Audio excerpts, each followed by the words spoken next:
RBI ने एक साथ ब्रेक भी दबाया और एक्सीलेटर भी। समझते हैं कैसे।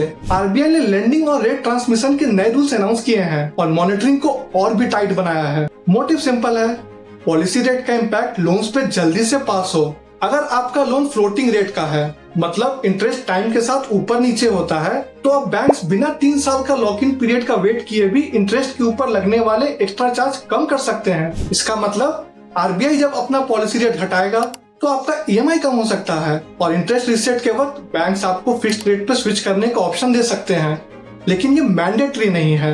अब सिर्फ ज्वेलर्स ही नहीं, किसी भी बोरोवर्स के लिए गोल्ड और सिल्वर के कोलैटरल्स अगेंस्ट लोन लेना इजियर होगा। बैंक्स और tier 3, tier 4 urban cooperative banks भी ऐसे बोरोवर्स को वर्किंग कैपिटल लोन दे सकते हैं। बैंक्स को ओवरसीज मार्केट से AT1 कैपिटल, मतलब एक्स्ट्रा सेफ्टी पैसे का बैकअप रेस करने के लिए ज्यादा फ्लेक्सिबिलिटी मिलेगी। ये उनकी फंडिंग और स्टेबल बनाएगा। ये 3 रूल्स 1 अक्टूबर से लागू हो जाएंगे। इसके अलावा 4 अभी ड्राफ्ट में हैं। जैसे गोल्ड मेटल लोन्स का रीपेमेंट पीरियड 180 डेज से बढ़ाकर 270 डेज हो सकता है।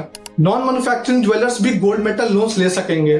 फॉरेन बैंक ब्रांचेस के लिए एक्सपोजर रूल्स सिंप्लीफाई होंगे। क्रेडिट ब्यूरोज को डाटा वीकली अपडेट करना होगा ताकि रिपोर्ट सही और टाइमली रखें। इन ड्राफ्ट के लिए आरबीआई ने 20 अक्टूबर तक पब्लिक फीडबैक मांगा है।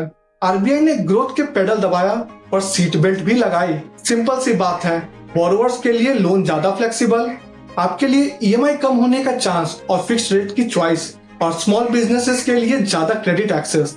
ड्राफ्ट रूल्स पे अभी पब्लिक फीडबैक लेना है, इसलिए अपने बैंक का सर्कुलर्स और ईएमआई अपडेट्स पे नजर रखें। और हाँ, ऐसे ही रूल्स को सिंपल जुबान में समझना है तो फॉलो कीजिए न्यूज़ चेकर को।